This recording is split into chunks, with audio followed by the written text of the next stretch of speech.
Hello YouTube, welcome back to my channel. My name is Neo.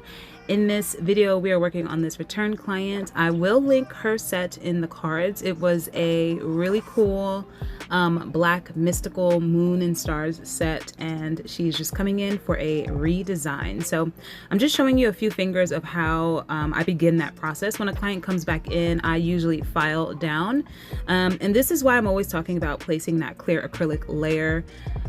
You're gonna be able to see as I'm filing down through her previous set, which still looks great, of course, right? After, I think she had this about 3 to 4 weeks when she came back. So the great thing about placing that clear acrylic set is that as I'm filing down, you're gonna be able to see her natural nail appearing. If I didn't lay a clear acrylic layer, it would be this nude color, the black, and then her natural nail. So the bit that I'm using is a 3 times coarse, so extra coarse. 5-in-1 carbide bit, and I'm using my e-file all the way at 35,000 RPM. So this is just really aggressive just to remove the set. I like to, use this bit and that speed because it just makes things faster, and I have control over it. But I say that because if I didn't have that clear acrylic layer, it would be so easy to kind of hurt the client. As you can see, we're filing through that black layer and the tip is not compromised because I had clear on that tip, and you're eventually going to be able to see her natural nail through that nude base nail bed area that we placed with the acrylic from before, and it just makes me feel comfortable. I know that I'm not burning. I mean, you totally can burn the client if you keep the file in the same area for too long, but I know that I'm not filing into that nail plate with this crazy harsh bit and that really fast speed. So that's basically why I love to do that clear acrylic layer before doing any type of design. I mean, it also helps you can get a smooth base. You don't have to worry about your smile line if you don't blend your tip very well.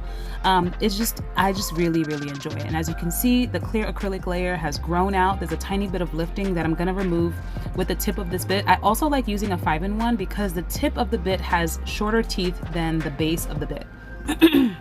I think that's why it's called a 5-in-1, because you can do multiple things with it, and there's different thicknesses or grits of the teeth. And as you see, it's a completely clear nail. Her natural nail is nice and safe under that clear acrylic layer. And then for the redesign, I'm just going to fill in with clear, apply clear to the tip, and then redesign on top of that. So I'm just showing you a little bit of my removal process. I do have another video on my channel that shows it more in depth. I talk more about what I'm doing, how I'm doing it. But yeah, you can just check this out for a little bit.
And as I work through that product, you're able to see her natural nail nice and safe under that clear acrylic layer. So it's just a preference thing. I like it. I feel good about it. I know that I don't make any mistakes and like file into their nail. I'm sure that would be hella painful.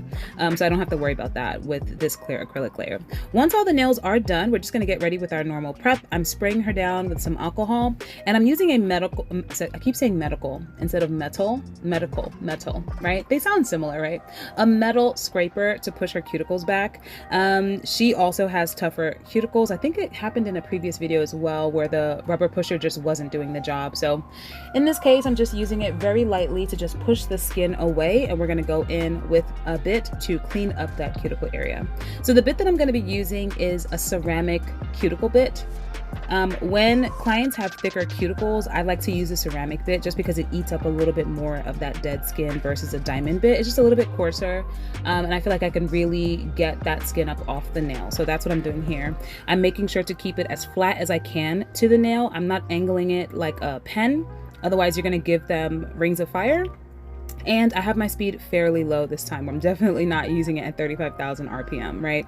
So you wanna make sure that your E-file is nice and slow. This is on the natural nail and on the eponychium around that skin area. So you definitely don't want the speed to be too high where you're hurting the client or damaging the nail.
Once I'm satisfied with that, I'm gonna go in with a fine sanding band on my mandrel bit, and I'm just going to be cleaning up the natural nail that has grown out. I'm also gonna be using this sanding band to thin out or remove any excess lifting that might be on the previous extension, that clear acrylic. So not this finger we have to remove all the way down, but on the other fingers, you'll see towards the back of the nail, you're able to see the separation from the natural nail to that acrylic layer.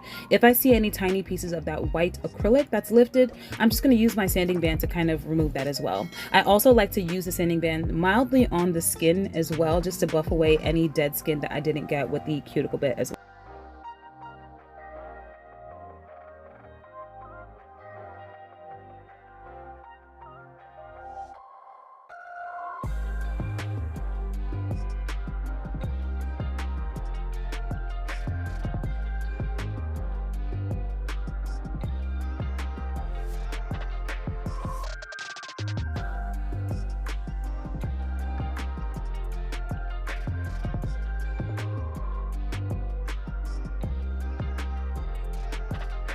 So we had significant lifting on this ring. Is it the ring finger, the middle finger? I think she bumped her finger or something really traumatic, and we just basically removed it all the way down. I didn't feel comfortable like replacing that with a fill, so I just replaced this finger altogether. I'm clipping it down with my straight edge nail clippers, trying to even it out. So her pointer finger, it does look a little weird. It's like brown. Why is this nail brown? So this client has a lot of issues with acrylic holding on to that pointer finger. There's just so much trauma from her using that hand a lot, that finger in particular, and banging it a lot. So when she came in last time, I actually gave her a gel X tip. So that's an Ombre gel tip, and I actually used the Sasha color that I got in my haul video. I will link the haul video so you can check out what I'm talking about, but it's a extend gel in that nude color. So that's why that nail is a solid nude. We will be refilling that as well with acrylic. You totally can, but beforehand I'm just going to prep with my new, I guess, system. I'm still skipping the extra bond from Mia Secret. I go in with the dehydrator, and then, as you can see, a light coat of the Young Nails protein bond.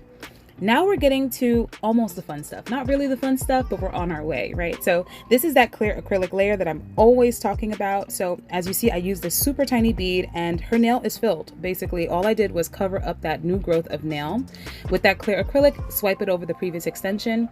And I personally like to carry that acrylic down the length of the whole tip. As you see, the tips are nice and, you know, solid. A lot of the times when I'm filing, I'm a little bit more heavy-handed on the tip, so sometimes I might snap through a tip and have to replace it. It's just a lot, you know, technical for me, so it just helps to put that clear acrylic layer all the way down the length of the nail. so that the tip has a little bit of thickness of clear underneath the color, so that when I'm removing, like you saw, once I see that clear on the tip, I can just stop filing and I don't have to break the tip or, you know, reapply and all that stuff. So that's basically what I'm doing here. I'm using the Young Nails Core Clear and my Mia Secret Monomer. I love this combination. It gives me lots of time.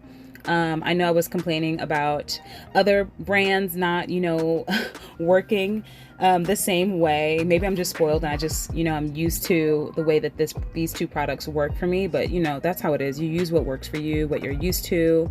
If it gives you good results, then, you know, hey, do what you got to do. But yep, I'm just applying my base acrylic layer to all of the nails. This is the Extend Gel nail. From Ombre, we used a long square, I believe. And yep, you just saw I used a tiny bead and just backfilled that area.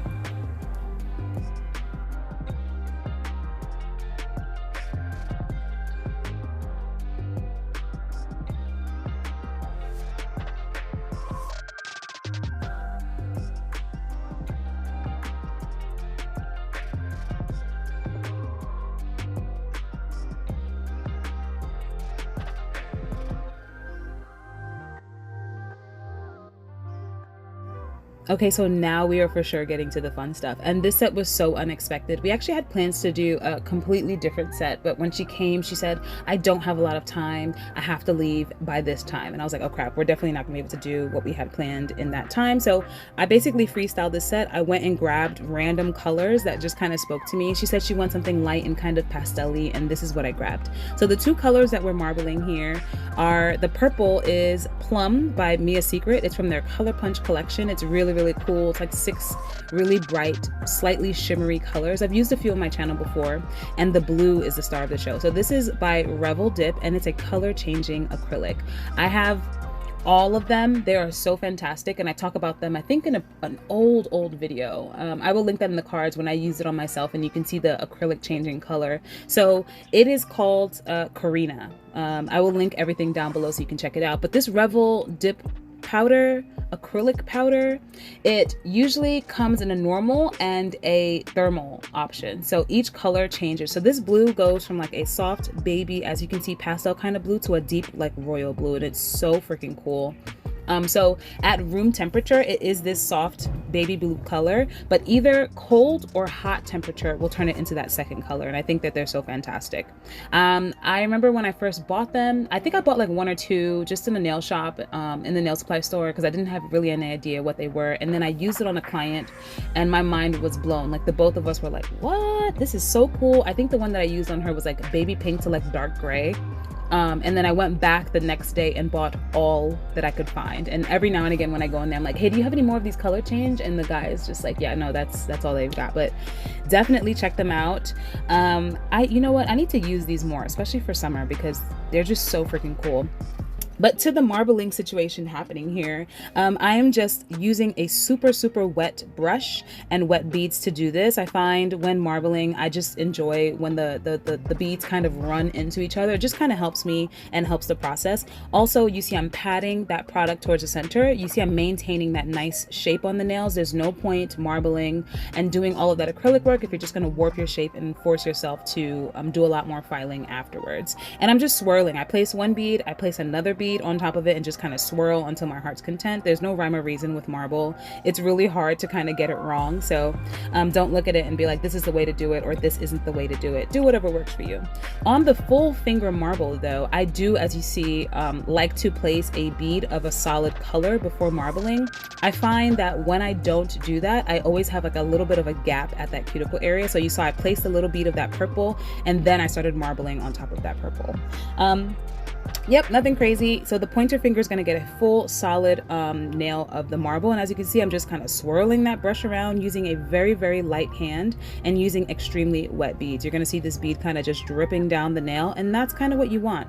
Always clean your sidewalls like you see me doing, so that we maintain that really beautiful square shape that the client likes, and then we can move on to the next step.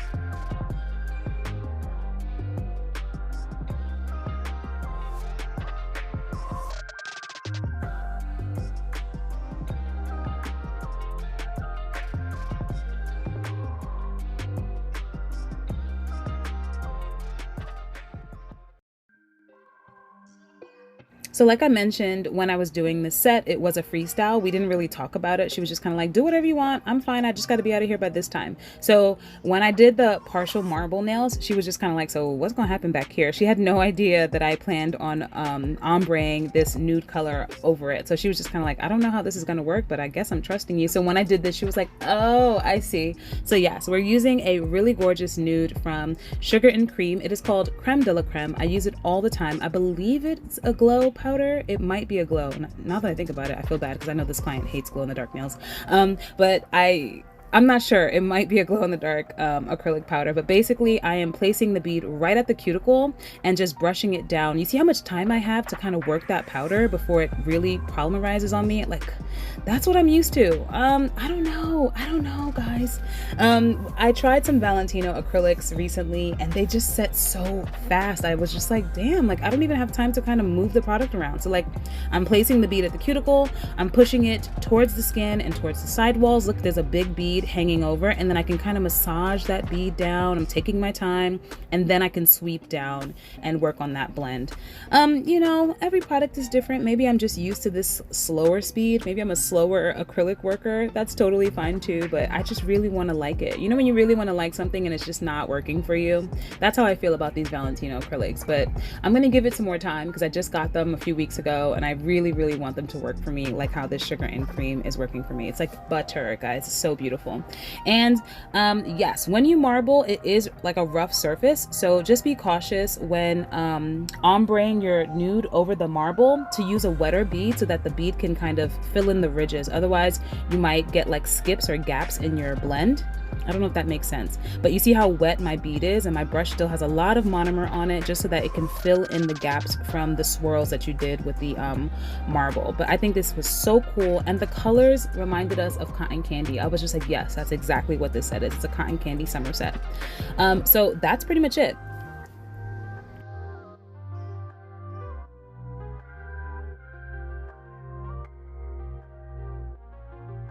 After that ombre, we are getting into clear cap. It is time to clear cap these nails. So I am using my Young Nails Core Clear and my Mia Secret monomer like I mentioned, and I really like this system. It works really well for me.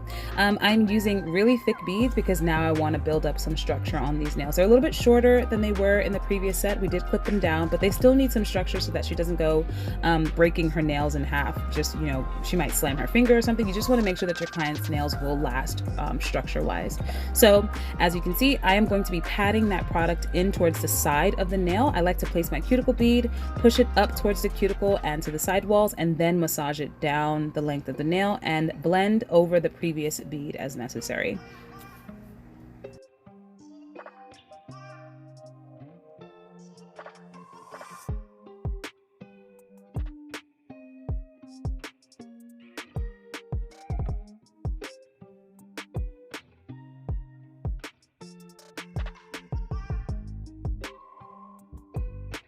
Here's another one just so you can check it out. So I like to place a medium to large size bead towards the free edge of the natural nail. I like to push, as you can see, I'm pushing that product towards the center of the nail and angling the finger down so that the product kind of runs. And I like to dry my brush out a little bit just so that the product isn't sliding around the nail. I kind of want it to polymerize a tiny bit so that it gets a little bit of that thickness set in the center of the nail. Then I'm going to use the brush to massage the product down. If I feel like the acrylic is sticking to the brush, then you just dip it back in your monomer so that it helps you. And as you can see, any excess product that falls over the edge of the nail, I kind of wait for it to polymerize and use the body of the brush to kind of tap the excess over. That's me folding it over, and then sometimes I'll just use my pinky to kind of get off the excess. Then while the acrylic is still hardening, I'm using my brush to maintain that shape. As you can see on the pinky, we have a nice crisp square shape. I just find that if you do this, then you have a lot less filing to do. You get a nice smooth nail, and you know, you just don't have as much work to do. So for the cuticle bead, I like to use like a medium size bead, place it not exactly at the cuticle, slightly below the cuticle area, and then I use the tip of my brush to push it up towards the cuticle. So I enjoy a thinner cuticle area rather than like a bulkier cuticle area, thinner side walls, and then a thicker nail towards the middle where I like my apex to be, and then adding excess beads wherever necessary. But if you look at the shape of these nails, they are maintained. I don't have to do very much filing, if at all, and the surface of the nails are fairly smooth.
Once done with my acrylic application, I like to go in with my e-file. So I did switch the order of things, and I mentioned it to her when I was doing her nails. I was just kind of like, I'm really glad that I did switch this order, because I do feel like I do a lot less work, honestly, guys.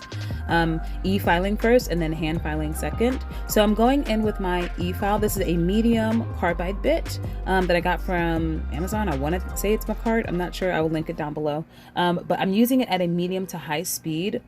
For one, use the e-file at a speed that you feel comfortable with, and use a bit that you feel comfortable with. So this is a non-safety bit, so it is a little bit, you know, more risky in using. If you are new to e-filing or just a little bit nervous about it, just use a safety. A dome top is really great. Rounded tops, 5-in-1s are pretty great for that kind of thing too, but I like a non-safety. I like that sharp edge because I feel like I can get it all the way in on those sidewalls and all the way in on the cuticle area. You do need to be careful, but I like to file the tip of the nail. I go side to side like you see me doing now, up the whole length of the nail. That kind of smooths things out. Sometimes you'll see me run my thumb down the length of the nail really quickly, and I do that to see if I can feel anything on like a bump, or if there's like a little bead of acrylic or a uneven surface. That just indicates for me I need to file a little bit more here or there. Then I like to go up the right side of the nail, around the cuticle to make it nice and tight, and then down the left side of the nail. So I'm going to be doing that on all 5 nails.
Now I'm gonna go in with my hand filing. So this is a 100 grit hand file. It's not my favorite. I was saying to her actually that it wobbles. It's not like a really stiff file, which you know you love when you're trying to get a nice crisp shape. The stiffer the file, the better, because it just doesn't, you know, just gives it to you. You know what I mean?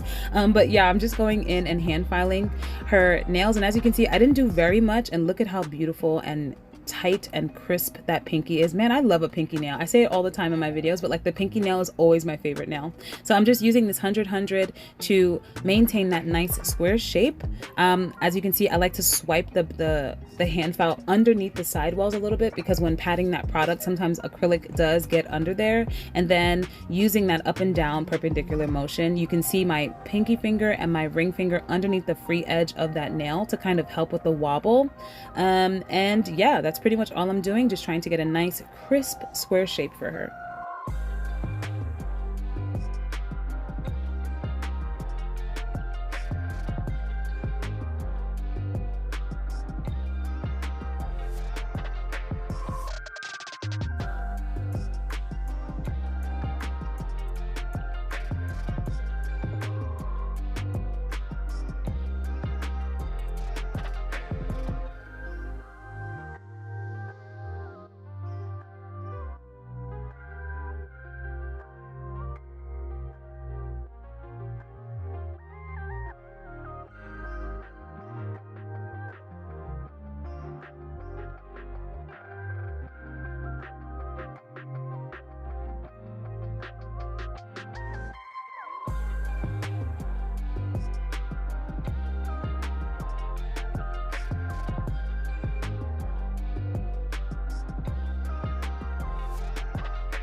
And peep the shape of this thumb, just really, really gorgeous. Boom, love it. So I did send the client to wash her hands, but when she came back, I sprayed her down with alcohol anyway. I like to do that, it just works for me. And at this point, it was just like, damn, these colors look really gorgeous together. And it's so funny because I almost picked up a pink color when she was like, oh, pastels and like light colors. I picked up that blue color change acrylic and like a baby pink. And I was like, I'm really glad we went with the purple because it's a little bit more subtle, and maybe blue and pink would have felt kind of like gender reveal-ish, you know what I mean? So I'm so glad we went with these colors. It's so subtle and pretty. So we didn't want to add too much, but it was actually her idea. It wasn't mine to add a little bit of bling. So for once, it wasn't me pushing bling on someone. So I'm just using my Crystal AB bling box, and we're going to be adding 1 rhinestone to the cuticle area of all of the ombre nails. On the full marble nail, we're going to be doing a little bit of just a teensy bit of bling down the center of the nail. I am using my Zule bling adhesive and a wax picker that came with one of these Crystal AB rhinestone sets. I talk about them in my recent spring haul video and how fantastic they are. I just truly think that you should just check Amazon first of all, because I didn't know that they were on Amazon until recently. I'd been buying them off of AliExpress and waiting like 15 years for them, but some of these boxes you can get 2-day shipping, y'all, for 40 bucks. Like, you don't have to spend $150 on these bling boxes. That's just me, I'm just saying. But yes, I'm using my Crystal AB one. I just received another one actually. I bought a green box, so I'm excited to, you know, do some green nails on someone. But yep, just using the Zule bling adhesive to add just a few rhinestones down the center of this nail.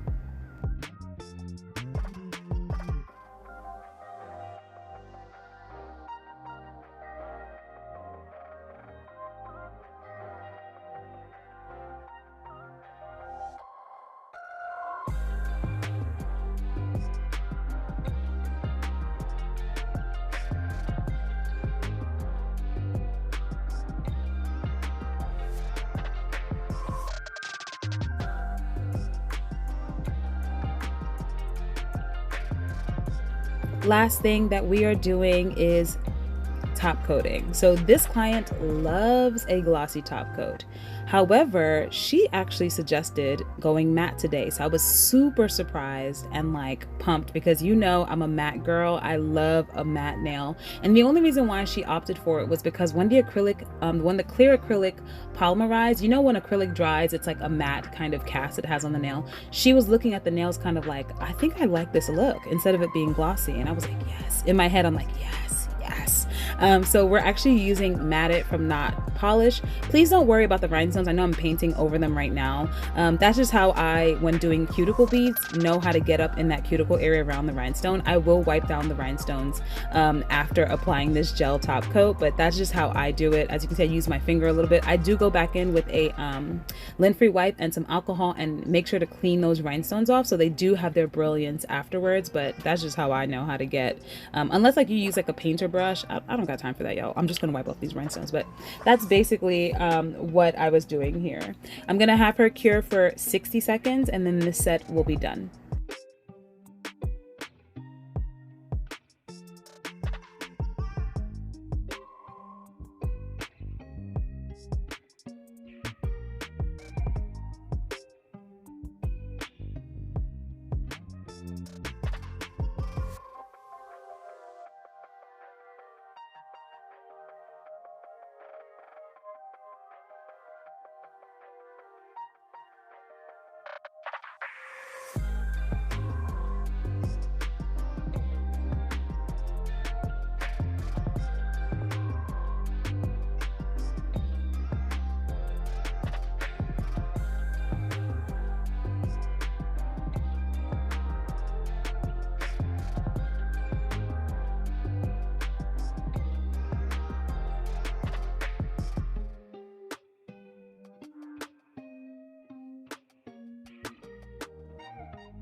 So this is what the set ended up looking like. It was so pretty. We had to take a shot outside for you to get it in real true lighting. Let me know what color combo you would like this to be for yourself. I think I would do exactly the same color. Thank you so much for watching. Like if you do, subscribe for more, and I'll see you in the next one. Bye.